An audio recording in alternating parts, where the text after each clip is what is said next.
정쌤의 로컬에서 온 편지, 서울시립대학교 정석입니다. 2021년 연구년을 맞아 하동, 목포, 전주, 강릉에서 한 달 살이를 했습니다.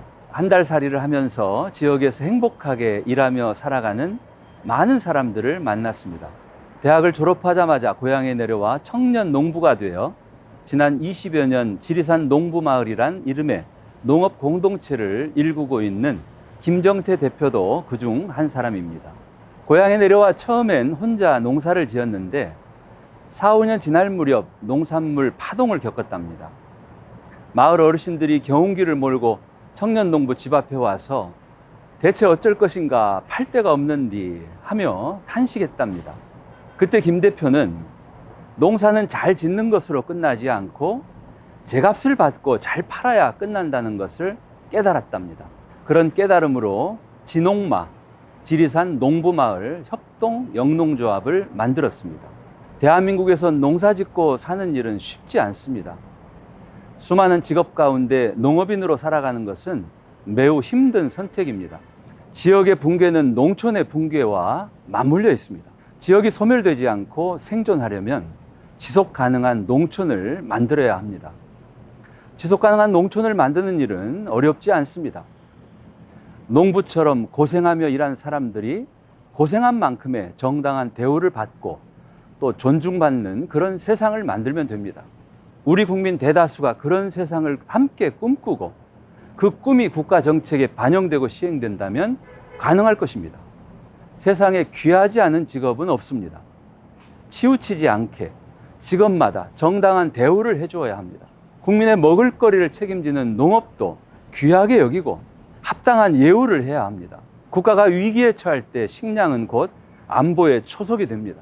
미국, 캐나다, 프랑스, 영국, 독일 등 선진국 식량 자급률이 100% 이상인 반면 우리는 50%에도 미치지 못합니다. 우리나라가 가난했던 1960년대 초에 농업을 중시하고 농촌에서부터 시작해서 대한민국을 부강한 국가로 만들기 위한 계획을 세우고 실행했던 적이 있습니다.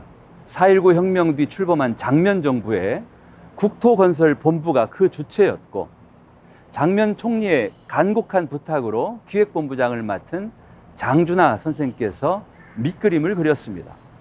국토건설본부가 가장 먼저 한 일은 대학 졸업자 가운데 군복무를 마친 2천여 명을 공개 채용으로 뽑아 훈련시킨 뒤에 국토건설 요원으로 전국에 배치하는 일이었습니다.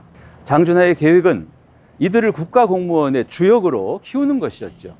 예비 수습 기간을 거치듯 6개월 동안 전국 농어촌에서 봉사하며 일하게 한 뒤 불러들여 중앙관서에 기용하고 다시 1년간 전국을 순회시켜 건설사업 현황과 지방 실정을 몸으로 체험하게 한 다음 지방의 군수 자리부터 이들 국토건설 정예요원으로 대체시킬 계획이었습니다. 그러나 장준하의 꿈은 5.16 쿠데타로 물거품이 되고 맙니다.